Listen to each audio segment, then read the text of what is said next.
Hello students, welcome to study व maths. आज का हमारा टॉपिक है मिश्रण। तो आज हम मिश्रण के बहुत ही इंपॉर्टेंट सवालों को सॉल्व करेंगे जो प्रीवियस ईयर की परीक्षाओं में पूछे गए थे। तो चलिए शुरू करते हैं हमारे पहले क्वेश्चन से। पर उससे पहले अगर आपने अभी तक हमारे चैनल को सब्सक्राइब नहीं किया है तो चैनल को सब्सक्राइब कीजिए, वीडियो को लाइक कीजिए और अपने दोस्तों के साथ शेयर कीजिए, और वीडियो अच्छा लगे तो कमेंट ज़रूर कीजिए। बढ़ते हैं हमारे पहले क्वेश्चन की तरफ। हमारा पहला क्वेश्चन है कि दुकानदार द्वारा 10 किलोग्राम और 30 किलोग्राम मूल्य वाली दाल की दो किस्मों को किस अनुपात में मिलाया जाना चाहिए जिससे प्राप्त मिश्रण का मूल्य 15 रुपए प्रति किलोग्राम हो जाए।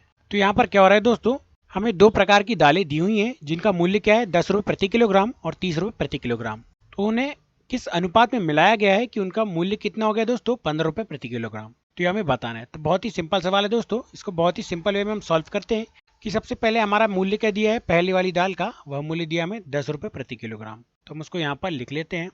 अब ठीक इसी प्रकार अगली दाल का मूल्य कितना दिया है, तो वह दिया है 30 रुपए प्रति किलोग्राम। तो इसको भी हम यहाँ पर लिख लेते हैं। और इसके पश्चात जो मिश्रण का मूल्य है वह कितना आया है दोस्तों 15 रुपए प्रति किलोग्राम। तो उसको हम यहाँ पर बीच में लिख लेते हैं।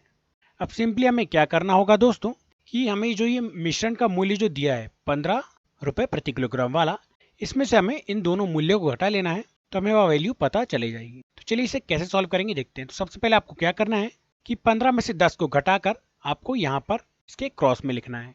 तो 15 में से 10 जाएगा तो कितना बचेगा दोस्तों, यहाँ बचेगा 5। अब ठीक इसी प्रकार इस 30 में से आपको इस 15 को घटा लेना है और इसको यहाँ पर क्रॉस में लिख लेना है। तो 30 में से 15 जाएगा तो कितना बचेगा दोस्तों, यहाँ बचेगा 15। अब सिंपली इसको काट लेते हैं क्योंकि ये कटने वाली संख्या है। तो 5 एकम 5 और 5 दिया 15। तो हमारा अनुपात कितना बन गया दोस्तों 3:1। और ये जो अनुपात आया है दोस्तों यही हमारा आंसर हो जाएगा। हमसे क्या पूछा गया था कि दोनों किस्मों को किस अनुपात में मिलाया जाना चाहिए, तो उन्हें 3:1 के अनुपात में मिलाया जाना चाहिए। चलिए बढ़ते हैं हमारे नेक्स्ट क्वेश्चन की तरफ। हमारा नेक्स्ट क्वेश्चन है कि 60 लीटर के एक मिश्रण में दूध और पानी का अनुपात 2:3 है। तो मिश्रण में पानी कितना है। तो यहाँ पर क्या हो रहा है दोस्तों कि हमें मिश्रण में पानी का क्वांटिटी कितनी है ये हमें बताना है। तो सिंपली हम क्या करेंगे, हमारा टोटल मिश्रण कितना है दोस्तों 60 लीटर का है। तो इसको हम यहाँ पर लिख लेते हैं 60 लीटर। अब सिंपली इसमें दूध का अनुपात जो है वह कितना है दोस्तों, दूध का अनुपात है 2, और जो पानी का अनुपात है वह पानी का अनुपात कितना है दोस्तों, पानी का अनुपात है 3। तो सिंपली हमसे पूछा क्या है मिश्रण में पानी का अनुपात। तो सिंपली आपको क्या करना है, इसके गुणा में आपको लिखना है पानी का अनुपात। तो पानी का अनुपात है यहाँ पर 3, और इसके बटे में आपको लिखना है टोटल अनुपात, अर्थात दोनों अनुपातों का टोटल। तो 3 और 2 कितना हो जाएगा दोस्तों, 3 और 2 हो जाएगा 5। अब सिंपली इसको हम काट लेंगे तो 5 एकम 5 और 12 पंचे 60।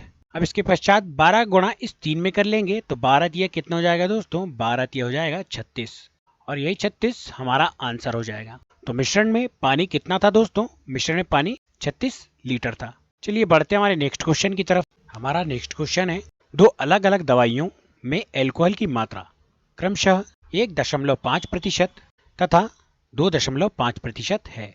इन दोनों को किस अनुपात में मिलाया जाए कि नए मिश्रण में एल्कोहल की मात्रा 3.5% हो जाए। तो यह सवाल दोस्तों हमारे पहले सवाल जैसा है। इसको भी हम सेम मेथड से सॉल्व करते हैं कि सबसे पहले हमें पहले वाले एल्कोहल की जो मात्रा दी है वह कितनी दी है दोस्तों 1.5%। तो इसको हम यहाँ पर नोट कर लेते हैं 1.5। अब इसके पश्चात हमारी दूसरी एल्कोहल की मात्रा कितनी है दोस्तों 2.5। तो इसको भी हम यहाँ पर लिख लेते हैं 2 और इसका संयुक्त मिश्रण कितना है दोस्तों 3.5 का। तो इसको भी हम यहाँ पर लिख लेते हैं 3.5। अब सिंपली हम क्या करेंगे दोस्तों कि ये जो हमारा टोटल संयुक्त मिश्रण की मात्रा है अर्थात एल्कोहल की मात्रा है, इसमें से हम इन दोनों वैल्यू को घटा देंगे तो हमें अनुपात का पता चल जाएगा। तो चलिए इसे घटा लेते हैं। तो सिंपली इस 1.5 को इस 3.5 में से घटाकर इसके क्रॉस में लिखते हैं। तो 3.5 में से 1.5 जाएगा तो कितना बचेगा दोस्तों, यहाँ बचेगा 2। कितना बचेगा दोस्तों 2। अब ठीक इसी प्रकार इस 3.5 में से इस 2.5 को भी घटाकर इसके क्रॉस में लिख लेते हैं। तो 3.5 में से 2.5 जाएगा तो कितना बचेगा दोस्तों, यहाँ बचेगा 1। तो ये जो 1 और 2 आए हैं दोस्तों यही हमारा अनुपात हो जाएगा। हमारा अनुपात कितना बन जाएगा दोस्तों 1:2। और इस प्रकार हमारा ऑप्शन नंबर 2 जो होगा वह बिल्कुल करेक्ट हो जाएगा। बढ़ते हमारे नेक्स्ट क्वेश्चन की तरफ। हमारा नेक्स्ट क्वेश्चन है कि चावल ए और बी वाले चावल जिसका मूल्य क्रमशः 35 रुपए प्रति किलोग्राम है तथा 65 रुपए प्रति किलोग्राम है। यदि उन्हें मिलाया जाता है तो नया मिश्रण का औसत मूल्य 50 रुपए प्रति किलो हो जाता है। तो मिश्रण ए और बी की मात्रा का अनुपात क्या है? तो दोस्तों हमें यहाँ पर भी अनुपात पूछा गया है, तो सिंपली हमारी मेथड तो सेम होगी कि हमें पहले वाला जो चावल है ए, इसका मूल्य कितना दिया है 35 रुपए प्रति किलोग्राम, तो इसको हम यहाँ पर लिख लेते हैं 35 रुपए प्रति किलोग्राम। अब ठीक इसी प्रकार अगला जो चावल बी है, इसका मूल्य हमें कितना दिया है, तो वह दिया है 65 रुपए प्रति किलोग्राम, तो इसको भी हम यहाँ पर लिख लेते हैं। अब ठीक इसी प्रकार जो नए मिश्रण का मूल्य था वह कितना हो गया था 50 रुपए प्रति किलोग्राम, तो इस संयुक्त मिश्रण का जो मूल्य है उसको हम यहाँ पर लिख लेते हैं 50 रुपए प्रति किलोग्राम।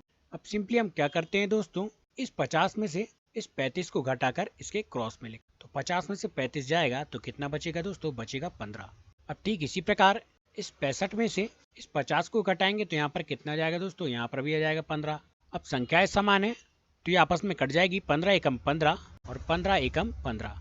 तो दोस्तों ये जो अनुपात आया है कितना हो गया दोस्तों, 1:1, और यह 1:1 जो आया है यही हमारा आंसर हो जाएगा। इस प्रकार हमारा ऑप्शन नंबर 1 बिल्कुल करेक्ट हो जाएगा। मिश्रण ए और बी की मात्रा का अनुपात कितना हो जाएगा, वह हो जाएगा 1:1।